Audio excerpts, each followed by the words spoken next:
Bismillahirrahmanirrahim. Assalamualaikum warahmatullahi wabarakatuh. Alhamdulillahi rabbil alamin. Wassalatu wassalamu ala ashrafil anbiya'i wal mursalin.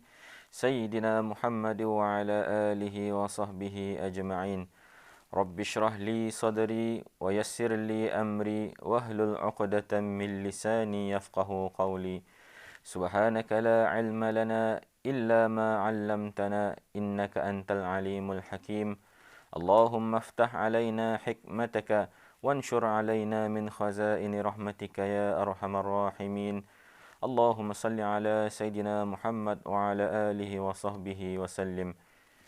Para penonton yang dirahmati Allah, alhamdulillah pada tahun ini Tani dipertemukan lagi di dalam rancangan Di Ambang Ramadan.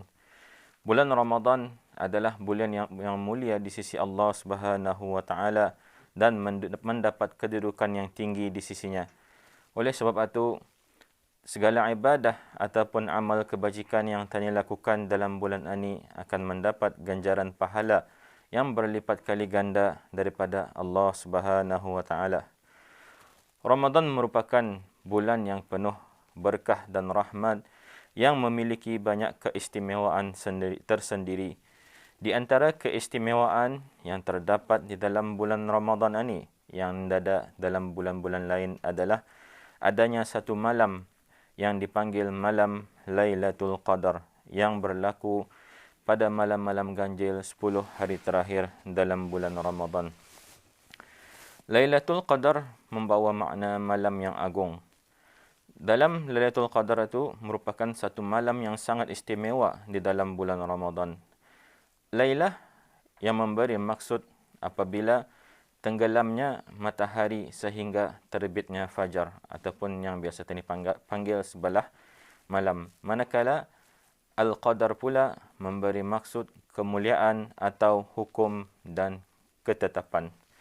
Sedarkah Tani semua bahawa Allah Subhanahu wa taala memuliakan kita pada malam ini?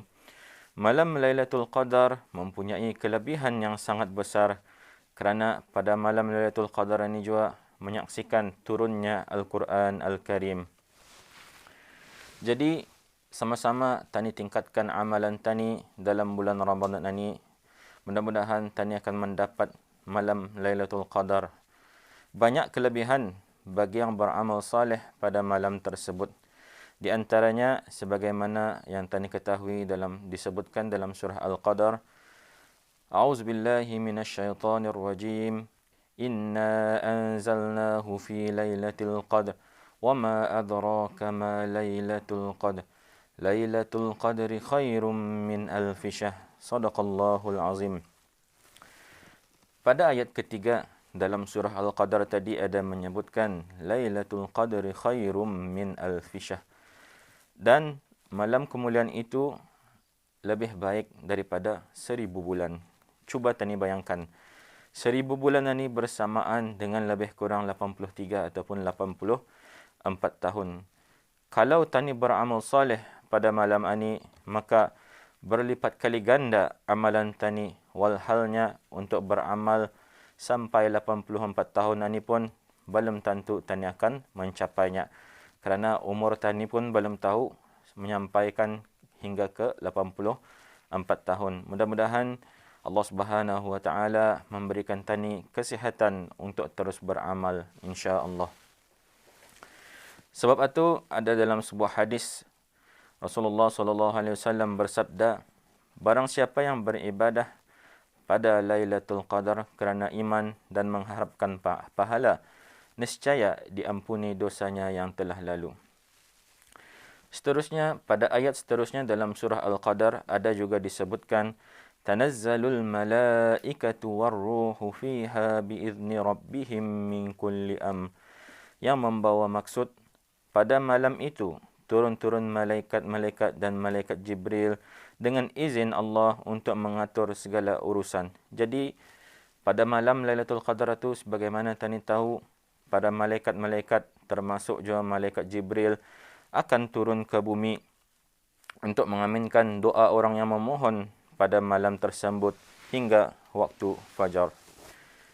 bahawa di antara sifat-sifat malam Lailatul Qadar ini adalah malam salam, yang mana salam ini membawa arti kesejahteraan, kebaikan, keberkahan dan keselamatan.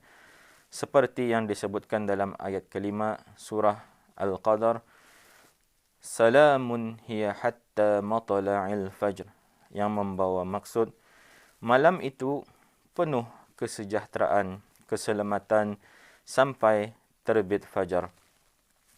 Jadi pada malam itu para malaikat akan turun dengan membawa berkat dan kesejahteraan bagi orang-orang yang taat kepada Allah Subhanahu wa taala.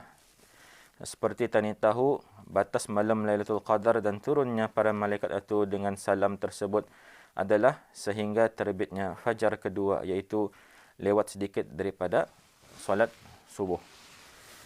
Surah ini adalah bukti jelas tentang kemuliaan, keberkatan dan keistimewaan malam Lailatul Qadar. Ia mempunyai keistimewaan yang sangat besar kerana malam ini menyaksikan turunnya Al-Quran. Pada malam Lailatul Qadar itu juga, malaikat turun ke dunia disertai oleh Jibril alaihi salam untuk memberikan penghormatan kepada orang-orang yang berpuasa, menyaksikan amal ibadat mereka, serta untuk memberikan salam sejahtera kepada penduduk kami. Allah Subhanahu wa taala mengadakan malam Lailatul Qadar hanya sekali dalam setahun, iaitu di dalam bulan Ramadan. Kerana apa? Kerana untuk memperlihatkan kekuasaannya, ketinggiannya, kebesarannya dan keagungannya kepada para hamba-hambanya.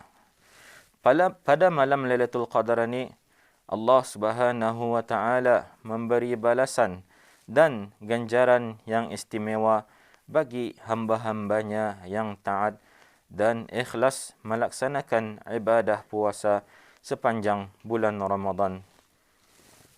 Waktu Lailatul Qadar merupakan satu rahsia Allah Subhanahu wa taala yang hanya diketahui olehnya. Tani sebagai makhluknya tidak akan tahu secara pasti bilakah waktu yang tepat berlakunya malam Lailatul Qadar. Namun sebahagian besar ulama berpendapat bahawa malam Lailatul Qadar itu berlaku pada 10 hari terakhir bulan Ramadan, lebih-lebih lagi pada malam-malam ganjil. Sebagaimana yang telah pernah disabdakan oleh Rasulullah sallallahu alaihi wasallam bahawanya malam Lailatul Qadar itu akan berlaku pada malam 21, 23, 25, 27, malam 29 atau di akhir malam Ramadan.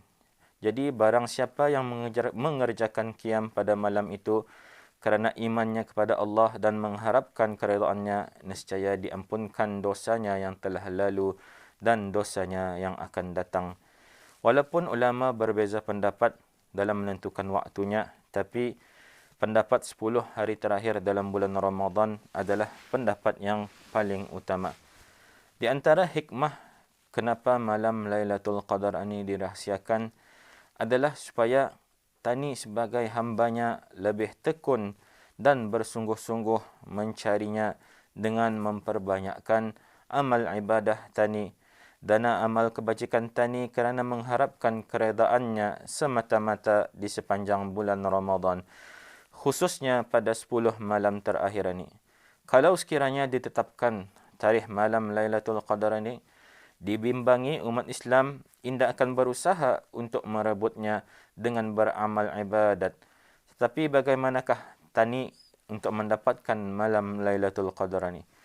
Cara terbaik untuk memperolehi Lailatul Qadar ini adalah dengan tani bersungguh-sungguh berusaha untuk menghidupkan setiap 10 malam terakhir dalam bulan Ramadan, terutama malam-malam ganjil, dengan memperbanyakkan amal ibadat dan ketaatan kepada Allah Subhanahu wa taala dengan meneladani amalan Rasulullah sallallahu alaihi wasallam, iaitu baginda benar-benar berusaha untuk memperolehi malam Lailatul Qadar dengan berbuat taat kepada Allah Subhanahu wa taala pada setiap malam. Pada 10 malam terakhir dalam bulan Ramadan ini juga, tani hendaklah memperbanyakkan doa, istighfar dan sebagainya. Salah satu doa yang diajarkan kepada tani yang perlu tani amalkan sewaktu mencari malam Lailatul Qadar ini adalah Allahumma innaka afuwun tuhibbul afwa fa'fu anni. Yang bermaksud, wahai Tuhanku, sesungguhnya Engkau adalah Tuhan yang Maha Pemaaf. Engkau menyukai kemaafan, maka maafkanlah aku. Seterusnya, pada 10 malam terakhir ini, untuk tani mendapatkan malam Lailatul Qadar, tani hendaklah menghidupkan malam-malam ini dengan menghidupkan dengan qiyamul lail, membaca Al-Quran, berzikir dan bersedekah. Jadi, rebutlah peluang untuk meningkatkan amal ibadah terutama sekali di 10 terakhir ini yang hanya datang setahun sekali. Jadi, mudah-mudahan dengan itu Lailatul Qadar akan tani jumpai insya-Allah. Dengan itu, aqulu qawli hadza wa astaghfirullah li wa lakum. Wabillahi taufiq wal hidayah. Wassalamu alaikum warahmatullahi wabarakatuh.